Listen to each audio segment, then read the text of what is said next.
Welcome to Storytellers with a Message. This is where I share real stories about real people. I'm Lori Grant, and I'm committed to capturing the moments and lessons that shape our lives.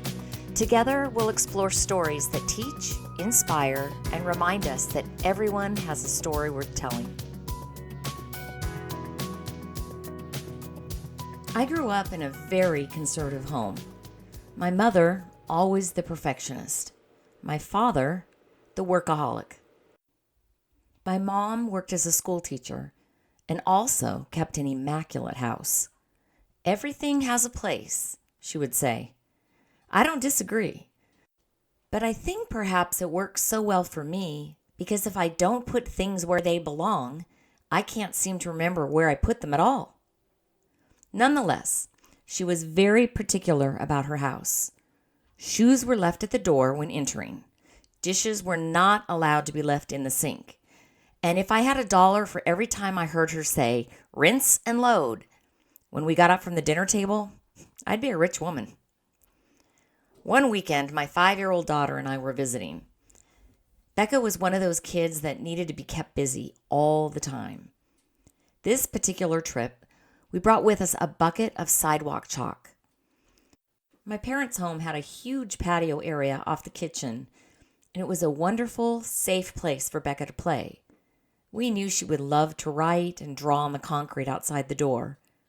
I was a little concerned that chalk might bother my mom, as she kept the patio just about as clean as she kept her home. But she assured me she didn't mind a little decorating. I promised to wash it off before we left for home on Sunday afternoon, and all was well. I'm here to tell you it's amazing how much chalk a 5-year-old kid can lay down on the patio in one weekend. By Sunday afternoon, that patio was a serious piece of art. It was covered in pink and blue and purple and yellow and green sidewalk chalk everywhere. There were rainbows and flowers and smiling sunshine faces. There were stars and tic-tac-toe games and, gosh, whatever else Becca could think of when she was going through her bucket of chalk. She had been happy and busy all weekend. It worked out great. As we were packing up the car, just about ready to head home, I glanced outside the kitchen window. I had almost forgotten to wash off the chalk before we left. I didn't want my mom to have to do it after we left, so I headed outside to give it a quick rinse before we took off. As I stepped out the door and turned on the hose, my mother came running out the door. No, leave it, she said. I was confused at first. I thought she didn't want me to unwind the perfectly wound hose that was neatly stacked under the faucet. It's okay, I'll put it back, I said over my shoulder. No, she said, the chalk, the artwork, leave it there. So I turned off the hose and turned to look at her. I was totally confused. She wanted me to leave the artwork there. She said the rain would eventually wash it away, but until then, she wanted me to leave it there, just outside the kitchen window so she could see it. Somehow, something that had always been viewed as a mess or an inconvenience had turned into something precious and irreplaceable. How often do we have things in our lives that are irreplaceable and we don't pay attention to them until they're washed away? You know, things like that perfect job that we had that we really didn't know it was the perfect job until we didn't have it anymore. Or maybe a friendship that was so amazing until it just wasn't.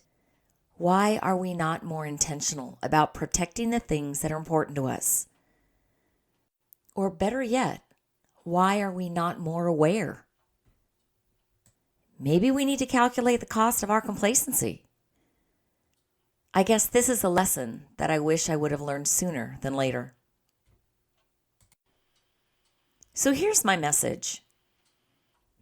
We get so caught up with our everyday lives that it's easy for us to ignore or take for granted those things that impact our lives in a positive way.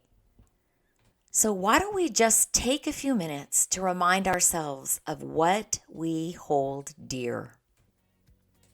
What is it that's in our lives today that may not be in our lives tomorrow? This has been Storytellers with a Message. If you enjoyed the show, please hit the subscribe button and leave a review on your favorite podcast app. It truly helps others find the podcast. And if you have a story to tell, I love to hear from you. You can email me at storytellerswithamessage@gmail.com. To explore my children's books or learn more about my work, visit www.loriDgrant.com. Until next time, I'm Lori, wishing you joy and peace.